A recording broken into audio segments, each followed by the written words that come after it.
What's up guys, Tristan Nigro here with another video. Today I'm going to be talking about BCAAs and why they are completely useless. First, I'm going to take off my blue light glasses. Got these last Christmas and I'm going to do a little experiment where I wear these before I go to bed and see if it helps me fall asleep a bit faster. And hopefully they can help. They feel pretty cool. They look nice. I like them. Chicks dig them. My girlfriend likes them. And they take a little bit of strain off my eyes from looking at the computer for so long. So they're kind of nice to have and wear from time to time. But especially before bed, I'm hoping that they can help me fall asleep a bit faster. But that's a video for another time.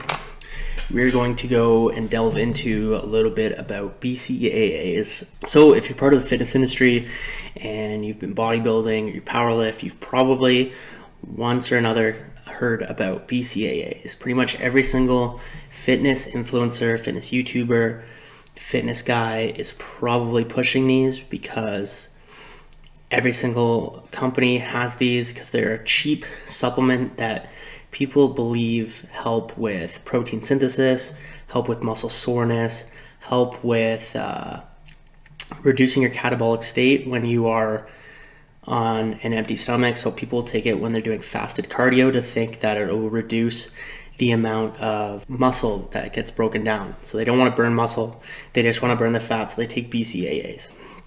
Not all of that is true. A lot of this is actually kind of false. Every fitness influencer is going to tell you that you need all these branched chain amino acids because they're part of your diet, when in reality you get these through, most often through your food. And if you're eating enough protein, there's absolutely no reason to be taking BCAAs, and you should spend your money on things like food, which will actually help you grow, and not supplements that are just these products that taste good and people think they're actually doing something when they're really not.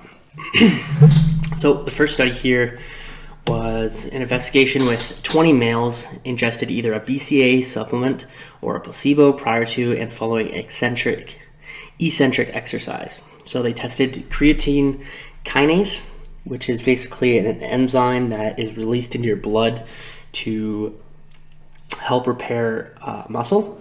They tested the vertical jump, maximal voluntary isometric contraction, which is basically testing your strength.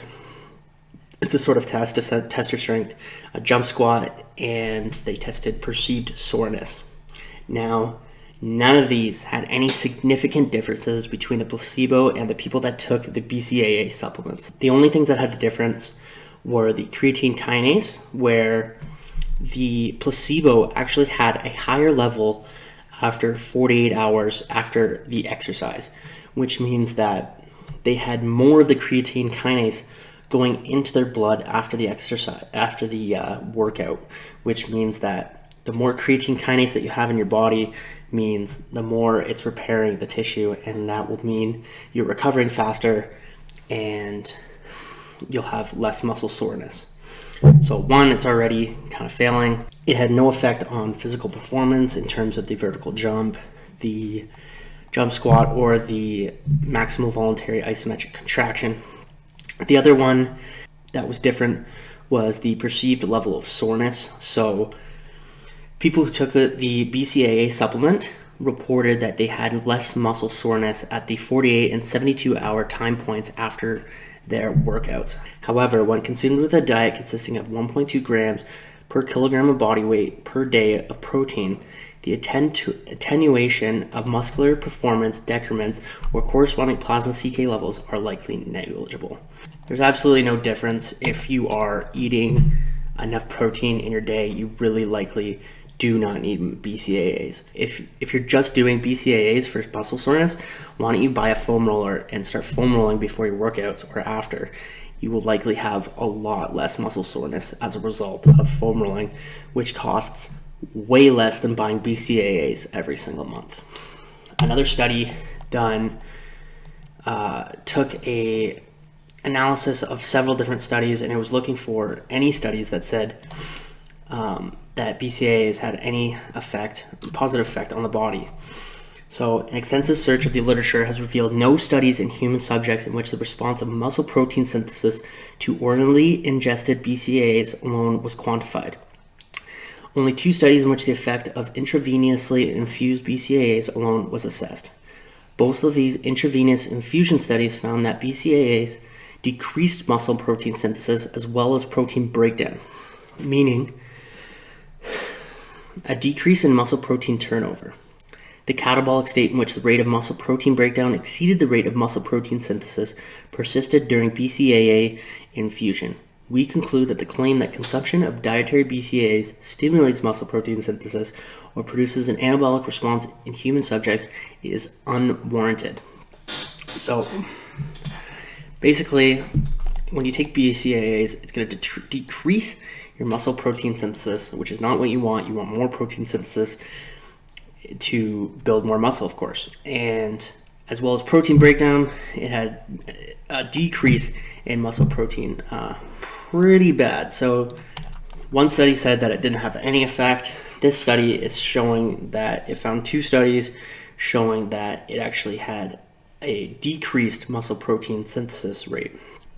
The last study I'm going to look at is a study on leucine, which is one of the essential amino acids that you will normally get in a branched chain amino acid supplement.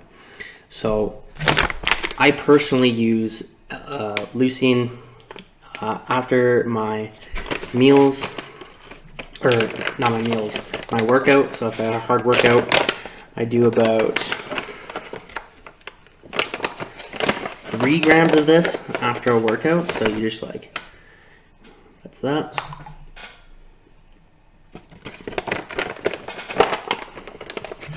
Tastes terrible.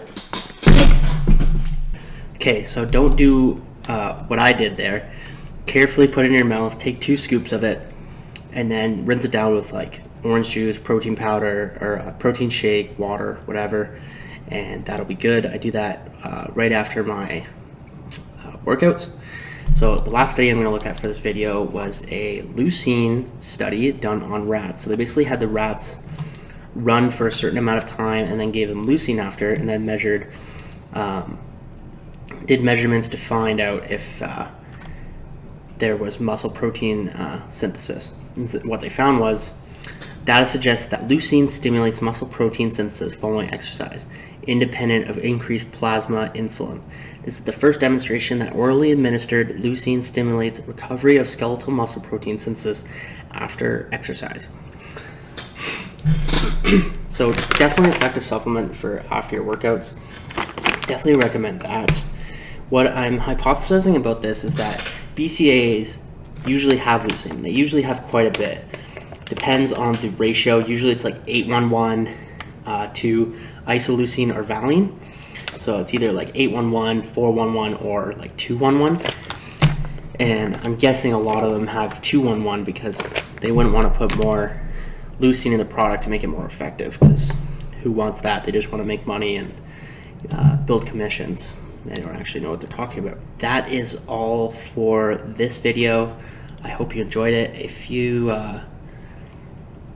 like BCAAs, or you found a study that shows that BCAAs have a positive effect on recovery after your exercise or during, I mean, every guy's pounding those during their workouts and after and before and all day. Like, it's just crazy. You can definitely spend your money on a lot more important things, like just food, for example, or protein powder, or leucine, or Gorilla Mind Rush, or Gorilla Mode. These are things that are actually going to get you in the gym and actually help you. So if you like this video, please give me a thumbs up. If you like my content, please consider subscribing. Really appreciate that. And I'll see you guys in the next one. Peace, peace.